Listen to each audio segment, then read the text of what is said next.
ذرا سوچیے، کوئی شخص اپنے پورے خاندان کو ایک انجان جزیرے پر چھوڑے ضروری سامان لینے کے لیے سمندری سفر پر جائے، اور جب 3 سال بعد اس کی واپسی ہو تو وہاں کوئی ایک انسان بھی موجود نہ ہو۔ آج کے سکسپلینر میں ہم تاریخ کے ایک ایسے 400 سالہ پرانے اور بالکل سچے راز کی گہرائی میں اتریں گے جو کسی سسپینس تھرلر سے کم نہیں۔ یہ روئینوک کی گمشدہ آبادی کی کہانی ہے، ایک ایسی داستان جس نے صدیوں سے ماہرین اور سائنسدانوں دونوں کو حیرانت میں ڈالا ہوا ہے۔ یہ وہ سب سے بنیادی اور حیران کن سوال ہے جو اس پوری کہانی کے مرکز میں ہے۔ ایک مکمل آبادی جس میں مرد، عورتیں اور چھوٹے بچے شامل تھے، آخر ہوا میں کیسے تحلیل ہو سکتی ہے؟ سوچئے ذرا، 115 لوگ بنا کوئی واضح سراغ چھوڑے بالکل غائب ہو گئے۔ یہ بالکل ناقابل یقین لگتا ہے نا؟ اور سب سے حیرت انگیز بات، وہاں ایک بھی لاش نہیں تھی، نہ کوئی قبر ملی، نہ ہی کسی کے مرنے کی کوئی نشانی۔ آپ کے ذہن میں فوراً آئے گا کہ شاید کوئی حملہ ہوا ہو، کوئی بڑی جنگ ہوئی ہو، لیکن نہیں، وہاں کسی قسم کے حملے یا خون خرابے کے کوئی نشانات موجود نہیں تھے۔ کوئی ٹوٹے ہوئے ہتھیار نہیں، کوئی بکھری ہوئی چیزیں نہیں ملی تھیں۔ پیچھے چھوڑی گئی تھی تو صرف ایک نشانی، درخت پر کندہ کیا گیا صرف ایک خوفناک لفظ۔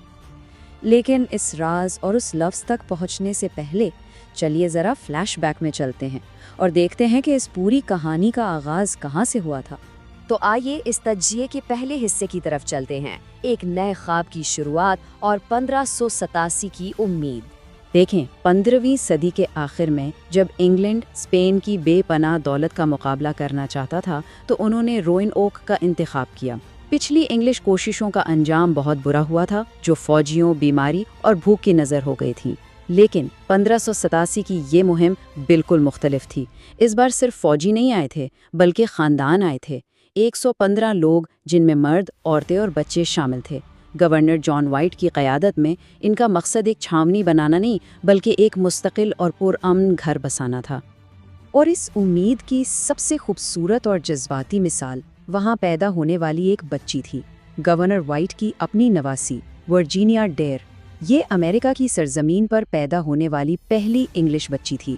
یہ پیدائش اس بات کی سچی علامت تھی کہ زندگی اب وہاں پھولنے پھلنے لگی تھی، وہ وہاں اپنا مقام بنا رہے تھے۔ لیکن پھر حالات نے پلٹا کھایا۔ اب ہم آتے ہیں اس وقت کی طرف جب عالمی جنگ نے انہیں اپنے بھور میں پھنسا لیا۔ ایک مدد کی پکار۔ ہوا کچھ یوں کہ روئنوک میں اچانک خوراک کم پڑنے لگی اور مقامی قبائل سے ان کے تعلقات کشیدہ ہو گئے۔ آبادکاروں نے مل کر گورنر وائٹ سے منت کی کہ وہ واپس انگلینڈ جائیں اور مدد لے کر آئیں۔ 1587 میں وائٹ انگلینڈ واپس پہنچے۔ ان کا ارادہ تھا کہ وہ چند ہی مہینوں میں واپس آ جائیں گے، لیکن قسمت کو کچھ اور منظور تھا۔ 1588 میں اسپین کی عظیم ارماڈا نے انگلینڈ پر حملہ کر دیا۔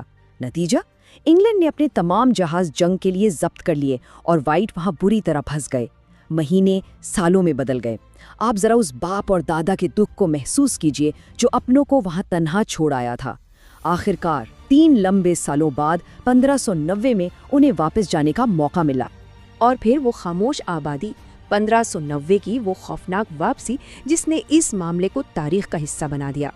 جب گورنر وائٹ کی کشتی آخرکار جزیرے کے قریب پہنچی تو انہوں نے سوچا ہوگا کہ ساحل پر لوگ خوشی سے ان کا استقبال کریں گے، بیٹی اور نواسی سے ملنے کی امید تھی انہیں۔ لیکن جو حقیقت ان کے سامنے آئی وہ بھیانک تھی۔ وہاں مکمل سناٹا تھا۔ گھروں کو جلد بازی میں توڑا نہیں گیا تھا بلکہ باقاعدہ کھول کر ہٹایا گیا تھا۔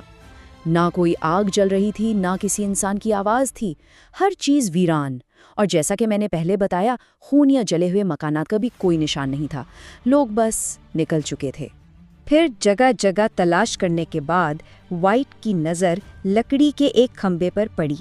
اس پر ایک واضح لفظ کندہ کیا گیا تھا، CROTANA، اور اس کے قریب ہی ایک اور درخت پر CRO کے حروف بھی کدے ہوئے تھے۔ اب آپ سوچیں گے کہ شاید یہ ان قاتلوں کا نام ہوگا، لیکن وہاں ایک خفیہ راز چھپا تھا۔ جانے سے پہلے وائٹ اور آبادکاروں نے آپس میں طے کیا تھا کہ اگر انہیں مجبوری میں کسی اور جگہ منتقل ہونا پڑا تو وہ اس نئی جگہ کا نام درخت پر کندہ کر دیں گے، اور سب سے اہم بات، اگر ان پر حملہ ہوا یا انہیں مجبور کیا گیا تو وہ اس پیغام کے ساتھ ایک کراس یعنی صلیب کا نشان بنائیں گے، لیکن وہاں کوئی کراس نہیں تھا۔ اس کا سیدھا سا مطلب تھا کہ انہوں نے وہاں سے جانے کا فیصلہ اپنی مرضی سے کیا تھا، شاید ہمسایہ کروٹوان جزیرے کی طرف، جہاں ایک دوستانہ مقامی قبیلہ آباد تھا۔ تو سوال پیدا ہوتا ہے کہ اگر نشان اتنا واضح تھا اور پیغام اتنا صاف تھا تو بچانے والی ٹیم یعنی وائٹ ان تک پہنچے کیوں نہیں؟ یہاں قسمت نے ایک بہت ہی ظالم دھوکہ دیا۔ اس سے پہلے کہ وائٹ وہاں کوئی پراپر تحقیق کر پاتے یا کروٹون جزیرے کی طرف اپنا جہاز موڑتے، ایک شدید ترین سمندری طوفان وہاں آ گیا۔ جہازوں کے کپتانوں نے مزید آگے بڑھنے اور جان خطرے میں ڈالنے سے انکار کر دیا، اور وائٹ کو مجبوراً اپنے دل پر پتھر رکھ کر اپنے خاندان کو ہمیشہ کے لیے چھوڑ کر واپس لوٹنا پڑا۔ اسی ادھوری تلاش نے ان 4 صدیوں کے نظریات کو جنم دیا، اور یہ تحقیق آج بھی جاری ہے۔ اہم بات یہ ہے کہ پچھلے 400 سالوں میں اس معاملے پر بے شمار تحقیقات ہوئی ہیں۔ ہمارے پاس آج 4 بنیادی ہسٹوریکل تھیوریز بچتی ہیں۔ پہلی یہ کہ وہ زندہ رہنے کے لیے آپس کے مقامی قبائل میں شامل ہو گئے۔ دوسری یہ کہ انہیں دشمن قبائل یا اسپینش فوجوں نے ڈھونڈ کر قتل کر دیا۔ تیسرا نظریہ کہتا ہے کہ شدید خشک سالی، موسم اور بھوک نے پوری آبادی کو وقت کے ساتھ ختم کر دیا۔ اور چوتھی تھیوری یہ ہے کہ انہوں نے اندرون ملک کسی خفیہ قلعے میں پناہ لے لی تھی۔ اگر ہم ان میں سے 2 سب سے مشہور نظریات کو کمپیئر کریں تو قبائل میں شامل ہونے کا نظریہ حقیقت کے بہت قریب لگتا ہے۔ آثار قدیمہ کے ماہرین کو مقامی قبائل کے علاقوں سے انگلش اشیاء ملی ہیں، یہاں تک کہ بعد میں آنے والے مسافروں کی رپورٹس میں وہاں کے مقامی لوگوں میں بھوری آنکھوں اور گوری رنگت کا ذکر بھی ملتا ہے، جو عام طور پر وہاں نہیں ہوتی۔ جبکہ دوسری طرف اگر قتل عام کی ٹھوس نشانیاں ڈھونڈیں، جیسے ٹوٹے ہتھیار یا اجتماعی قبریں، تو وہ سالوں کی کھدائی کے باوجود آج تک نہیں ملی۔ اور ویسے ایک اور بہت ہی حیران کن پوائنٹ پچھلے کچھ سالوں میں سامنے آیا۔ جان وائٹ نے اس زمانے میں جو نقشے بنائے تھے، جدید ماہرین نے جب ان کو ڈیٹیل میں دیکھا تو ان پر کچھ خفیہ نشانات دریافت کیے جنہیں نقشے پر زور توڑ کر جان بوجھ کر چھپایا گیا تھا۔ یہ نشانات اشارہ کرتے ہیں کہ شاید ان آباد کاروں نے اندرونی علاقے میں ایک خفیہ قلعہ بنایا تھا تاکہ وہ بچے رہیں۔ یہ اس کہانی کا ایک ایسا پہلو ہے جس پر آثار قدیمہ کی ٹیمز آج بھی فوکس کر رہی ہیں۔ تو کیا آخر میں ہم اس نتیجے پر پہنچتے ہیں کہ یہ ایک لاحل راز ہی رہے گا، ایک ایسی کہانی جس کی تلاش ہمیشہ جاری رہے گی؟ دیکھیں، کیونکہ یہ واقعہ اتنا عجیب اور سسپینس سے بھرا ہے تو وقت کے ساتھ لوگوں نے اس پر بھوت پریتوں اور ایلین ابڈکشنز کی کہانیاں بھی گڑھ لی ہیں، لیکن ہم اگر ٹھوس فیکٹس کی بات کریں تو وہ صرف یہی ہیں۔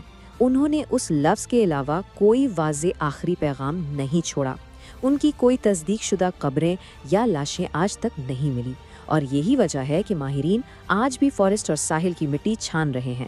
ایک پوری کی پوری آبادی کا ایسے غائب ہو جانا سچ میں انسانی تاریخ کے ان چند واقعات میں سے ایک ہیں جس پر وقت کی گرد نہیں پڑتی بلکہ اس کا راز مزید گہرا ہو جاتا ہے۔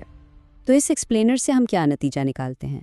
شاید روانوک کے آبادکار اچانک وجود سے ختم نہیں ہوئے تھے، شاید حالات نے انہیں مجبور کیا، انہوں نے نئے قبائل کے ساتھ کمپرومائز کیا، نئی زبانی سیکھی، نئے رشتے بنائے، اور زندہ رہنے کے لیے ایک ایسی نئی دنیا کا حصہ بن گئے جسے باقی تاریخ نے بھلا دیا۔ یہ داستان آج بھی وہاں کی ریت، جنگل اور وقت کی پرتوں کے نیچے دبی اپنی مکمل سچائی سامنے آنے کا انتظار کر رہی ہے۔ آخر ان 115 زندگیوں کا اصلی انجام کیا تھا؟ یہ ایک ایسا سوال ہے جو آنے والی کئی صدیوں تک آپ اور میرے ذہن میں زندہ رہے گا۔